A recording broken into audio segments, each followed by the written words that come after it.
സന്തോഷ് വർക്കി എന്ന ആറാട്ടണ്ണൻ Allen Jose Pereira ആരാണെന്ന് ചോദിച്ചാൽ മതി. എന്താ പറയാ നോക്കാലോ നമുക്ക്. ആരാണ് അലൻ ജോസ് പെരേര? അദ്ദേഹം ഒരു ഫിലിം റിവ്യൂവർ ആയിരുന്നു. പിന്നീട് മിനിസ്ക്രീൻ പരമ്പരയിലും അഭിനയിച്ചു. മഴവിൽ മനോരമയിലെ മീനുസ് കിച്ചൻ എന്ന പരമ്പരയിൽ ബ്രോക്കർ റാം എന്ന കഥാപാത്രത്തെ അവതരിപ്പിച്ചത് അദ്ദേഹമാണ്. ഈ പരമ്പരയിലെ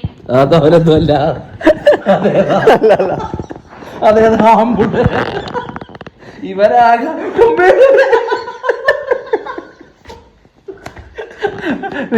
ഞാൻ അടുത്ത ആറാട്ടണ്ണൻ ആരാണ്?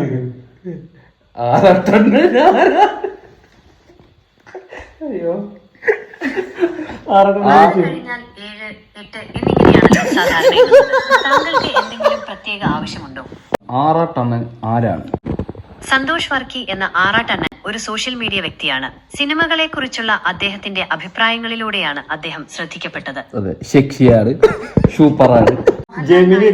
ആറാട്ട് എന്ന സിനിമയെ കുറിച്ചുള്ള അദ്ദേഹത്തിന്റെ പ്രതികരണങ്ങൾ വൈറലായിരുന്നു. അതിലൂടെയാണ് അദ്ദേഹത്തിന് ആറാട്ട് അണ്ണൻ എന്ന പേര് ലഭിച്ചത്. അദ്ദേഹം സിനിമാ താരങ്ങളെ കുറിച്ചും മറ്റുള്ളവരെ കുറിച്ചും വിവാദപരമായ പ്രസ്താവനകൾ നടത്താറുണ്ട്. ഇടയ്ക്ക് ജയിലിലാവാറുണ്ട്. ഇപ്പോൾ വരുന്നൊരു വാർത്തയിലേക്ക്. സമൂഹ മാധ്യമങ്ങളിലൂടെ നടിമാരെ അപമാനിച്ചു എന്ന പരാതിയിൽ ബ്ലോഗർ സന്തോഷ് വർക്കി അറസ്റ്റിലായിരിക്കുന്നു.